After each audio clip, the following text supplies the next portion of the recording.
Jau paskutinį kartą šiais metais kviečiame šį laiką praleisti drauge ir paklausyti kartu su Marijampolės savivaldybės visuomenės sveikatos biuru rengiamos rubrikų ciklo Ar žinojai, kad laidos. Tik praūžė bene svarbiausios metų šventės Kalėdos, suburančios visą šeimą, priverčiančios pamastyti apie tai, kas aš, ko aš noriu, ko reikia mano artimiausiems žmonėms šeimai. Visai čia pat ir naujųjų sutiktuvės, o juos dažnas renkasi kaip atramos tašką, siekdamas įgyvendinti tikslus ir svajones. Šioje laidoje kviečiame paklausyti Marijampolės savivaldybės visuomenės sveikatos biuro visuomenės sveikatos stiprinimo specialistės Inetos Dabušinskaitės pašnekesio apie šeimos ekologiją su lektoriumi Vaidu Arvasevičiumi. Labadiena. Labadiena. Taigi, Vaidai, sakykite, kas tai yra šeimos ekologija? Šeimos ekologijos pavadinimas yra šiek tiek neįprastas. Aš tokį pavadinimą naudoju savo paskaitose, kad pakviečiau žmonės sužinoti tiesiog iš ko susideda šeimos gyvenimas, kaip šeima yra palaikoma, kaip nekonstruojama yra. Pats žodis ekologija jau jisai skamba kaip apie kažką tai tokio labai sveiko šeimos gyvenime. Apie tai ir kalba, kaip tie santykiai galėtų būti konstruojami, kad jie galėtų būti iš tiesų vadinami sveikais, kad mes būtume laimingi tuose santykiuose, kad mes atrastume kiekvieną save ir nebūtume išnaudojami tuose santykiuose. Tai paskaitose aš ir bandau papasakoti, kaip atrodo tokie santykiai, kurie praturtina kiekvieną šeimos narį, tiek vyrą, tiek žmoną, tiek vaikus toje šeimoje.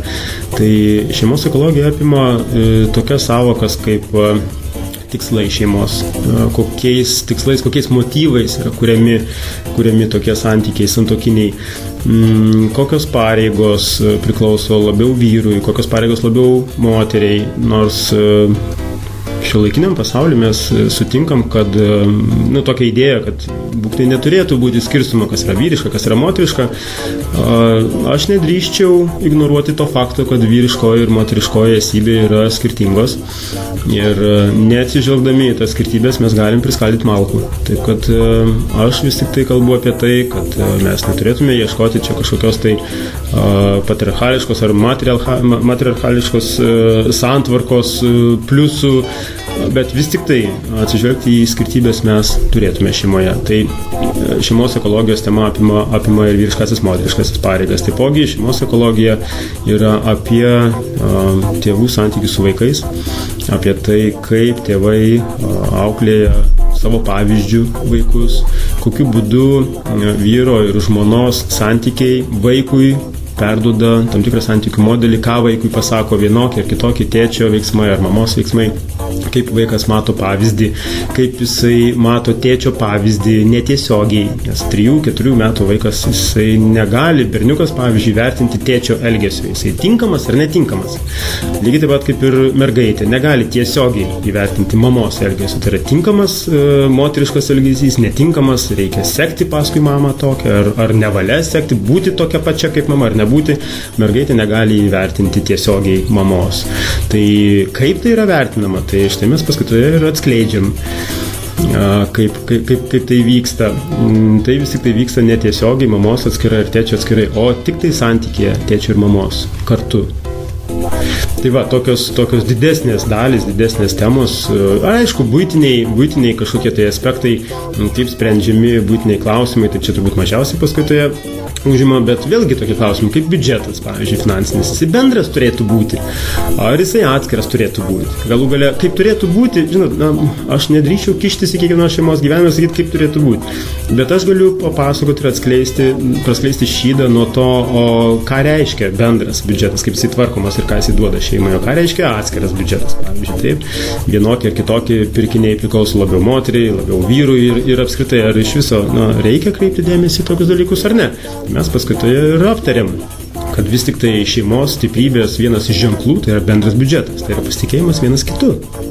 ir neturėjimas nuosavų pinigų, nes kai du žmonės sueina į sąjungą kažkokią tai jie, kaip pasakyti, kuria bendrą gėrį, o ne vis dar tokį patį atskirą, kaip kad jisai būtų buvęs lyg ne šeimoje. Tai, kaip pasakyti, šeima sukurta, jinai turi pakeisti kiekvieno šeimos nario statusą iš vienišiaus į kažkokį tai, reiškia, darinį bendrą. Ir finansinis biudžetas, pavyzdžiui, šeimos, jisai tai irgi parodo.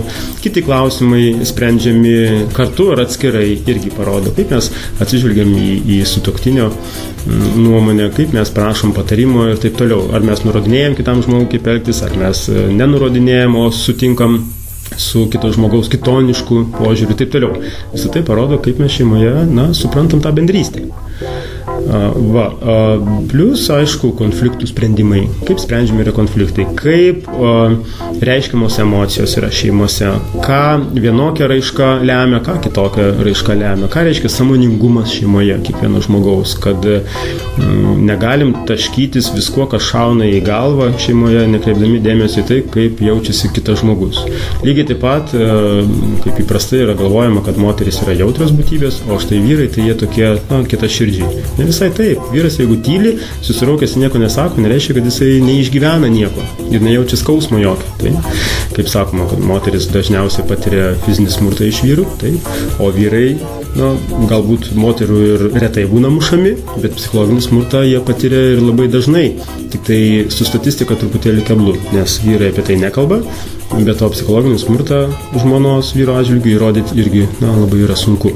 Kaip ir apskritai įrodyti yra sunku, apčiuopti netgi atpažinti jį yra sunku, bet to yra lygiai taip pat, kaip pavyzdžiui, nekalbadieniai. Tai yra priskiriama psichologiniam smurtui. Nekalbėti, kai žmogus kreipiasi, ignoruoti jį, tai yra priskiriama tam tikram moteriškajam, labai galingam psichologiniam smurtui. Tai gal tai, ką aš dabar pasakiau, bus vyram instrumentas, tai kažkoksai tai įvertinti, kaip jiems sekasi kiekvienam šeimoje. O kokios yra vyrų ir moterų pareigos? Remiantis senovės išminties raštais tam tikrais, kurie dabar populiarūs yra analizuoti, nagrinėti, ką reiškia vyriškosios pareigos, moteriškos, mes dažnai girdim.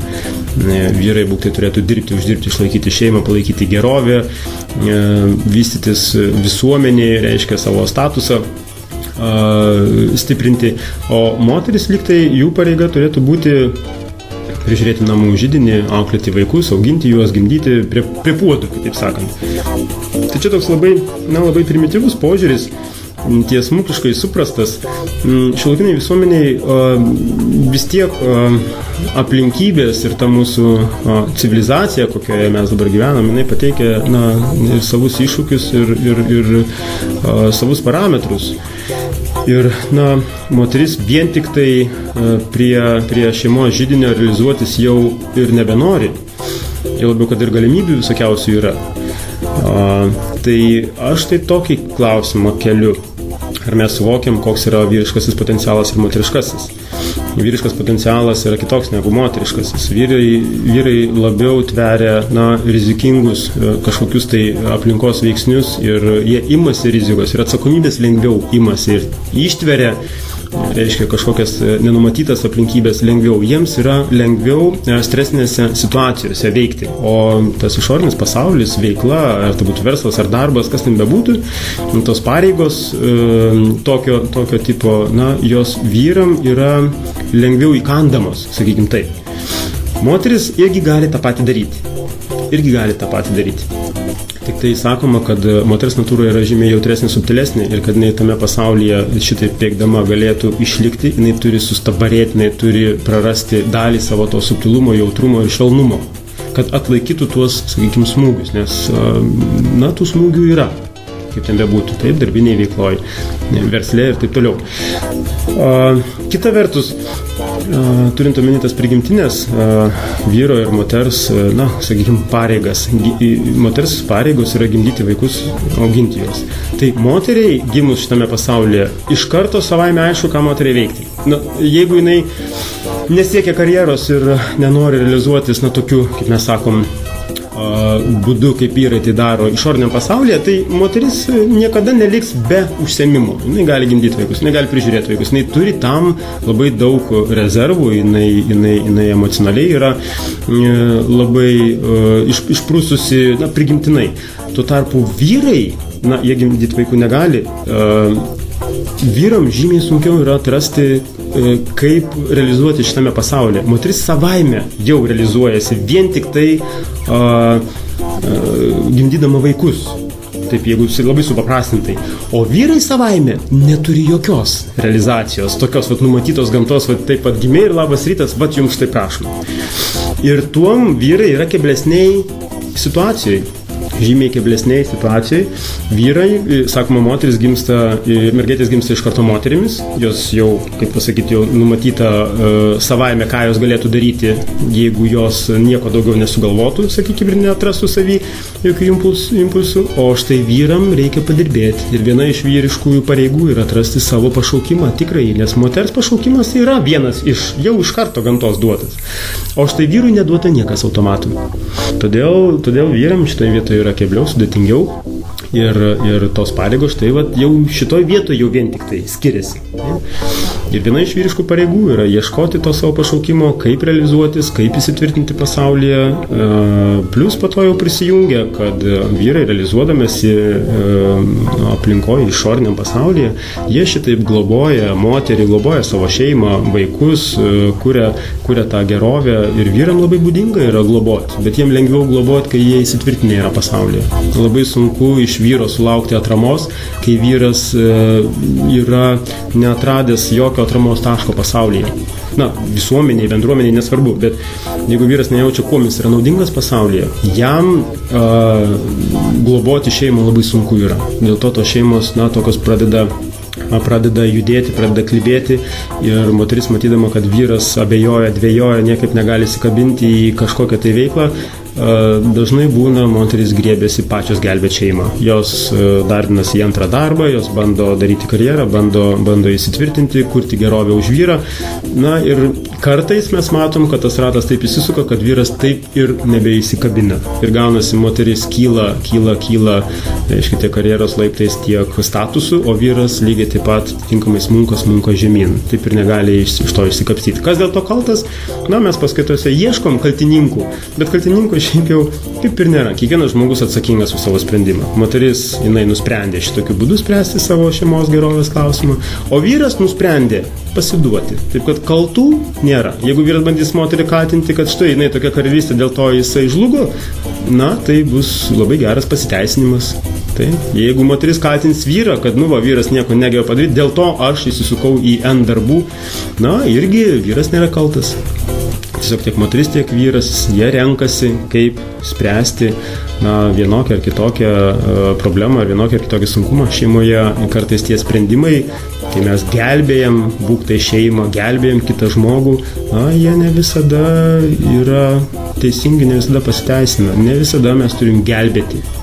Tai, čia daug yra potemių, mes paskaitose aptariam, į kuriuos būtent atsižvelgti reikėtų ženklus, kurie rodo, kad jau mes kažką tai gelbėjam ir tai yra visai nenaudinga šeimai. Koks yra tėvų vaidmuo vaiko gyvenime? Jis milžiniškas tas vaidmuo. Šeima, kai kūrėsi ir gimsta vaikelis šeimoje, tai pirmiausia, vyras ir žmona stato namelį vaikam. Šeima yra namelis vaikam. Ir šita pareiga yra neatšaukiama, kol vaikai užauga, tampa autonomiškais ir sukuria savo gyvenimus, subręsta.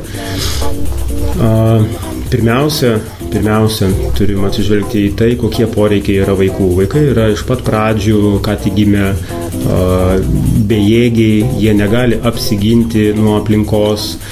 Kai jie jau gali apsiginti nuo aplinkos, tai yra žmonės, nuo kurių niekada negalės jie apsiginti. Tai yra tėvai, nes tėvai ir turi juos ginti nuo visko. Kas yra pavojingiausia, kai tėvai, tiek tėtis, tiek mama net nesąmoningai išnaudoja vaikus emociškai, savo paties savijautai pagerinti, kompensuoti kažkokius deficitus savo paties, kažkokių tai, sakykime, poreikių, kontrolės poreikių, kontrolės savo gyvenime, jeigu stinga pas tėtį arba pas mamą, gyvenimo įtakos nejaučia savo gyvenimui įtakos, jeigu nejaučia, dažniausiai ta įtaka būna nukreipta į vaikus, lengvesnių kelių einam. Ir ten mes realizuojam ir kontrolę, ir įtaką, ir tada mes jau gniaužiam vaikus savo gniaužtus, reiškia, ir bandom įgyvendinti tą tikrąją teisingąją tėvystę, nors viso labo tai yra tėčio arba mamos, kažkokių neįsipildžiusių lūkesčių ar svajonių išraiška, sakykime taip.